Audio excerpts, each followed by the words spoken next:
What's up YouTube, DMX here, and today Game Informer has released new information on gadgets, suits, and side quests that will appear in Spider-Man PS4. The link will be in the description for the full article. Let's start with gadgets. Insomniac is no stranger when it comes to the use of gadgets in their games, as seen in Ratchet & Clank. And seeing that Peter Parker is an inventor, it seems the developers are going to take advantage of this opportunity. Spider-Man will have a gadget wheel, just like in Ratchet & Clank.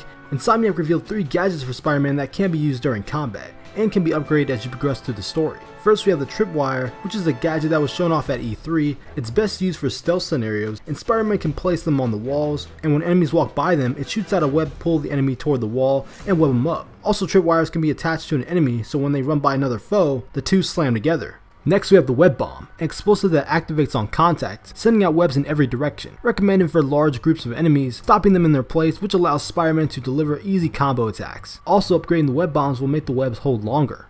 Then there's the Spider Drone. Spider-Man can throw this little guy in the air, and it will float above enemies and fire out webs like a machine gun, or it can be used as a distraction. Unfortunately, the only way to unlock the Spider Drone is through pre-ordering the game, which isn't a huge deal, but it doesn't seem necessary.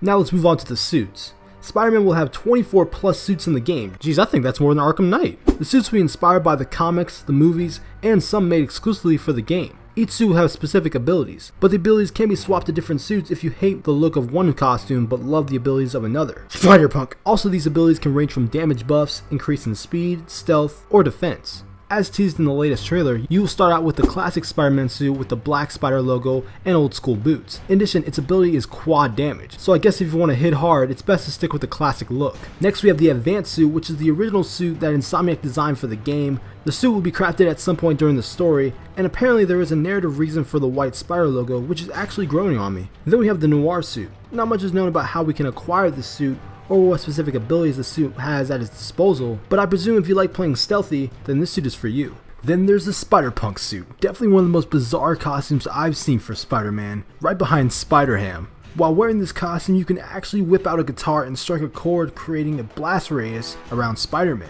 Even though I don't like the suit, this ability sounds like a lot of fun. With the costumes out of the way, we move on to the side quests. Since this is an open world game, Insomniac took the time to create optional side quests that are engaging and can be completed during or after the main story. There's general crime, which consists of store robberies, car chases, drug deals, or even shootouts with the police. Sometimes the crimes will combine with each other. For example, if a criminal manages to get away from a shootout, that could lead into a car chase. Then there's Black Cat stakeouts, challenges where Spider-Man has to find Black Cat's lucky cat collectibles hidden around the city, and completing her missions will unravel her story, which may possibly hint at a team-up mission between the wall crawler and the mischievous feline. Then we have Taskmaster missions. Now Taskmaster is a villain in the Marvel Universe that can copy other people's fighting style just by looking at them.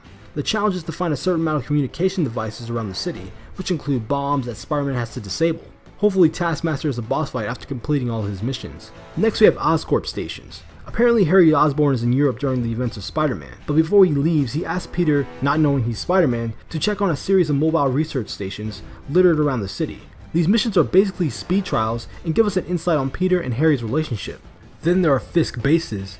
The Kingpin is arrested in the game's opening mission, but his business is still ongoing. Fisk bases are scattered throughout the city, they're filled with bad guys to take on, and these missions are considered the combat challenges of the game. And last but not least are Peter's old backpacks. Collectibles you can find scattered throughout the city that offer insight into Peter and Spider-Man's backstory, whether it's the creation of the web shooters, the villains he's fought in the past, or the tragic events he went through as Spider-Man. Keep in mind, these aren't even all the side quests. Insomniac confirms there are more to come. So let me know what you guys think in the comment section down below about the suits, gadgets, and side missions being implemented into Spider-Man PS4. I'm glad Insomniac is putting a ton of content into this game. That way we can keep coming back to the game months on end. So if you guys enjoyed this video, make sure to hit that like button. It really helps me out. Subscribe for more content from me on Spider-Man and other games in general. I'm DMX. I'll see you in the future.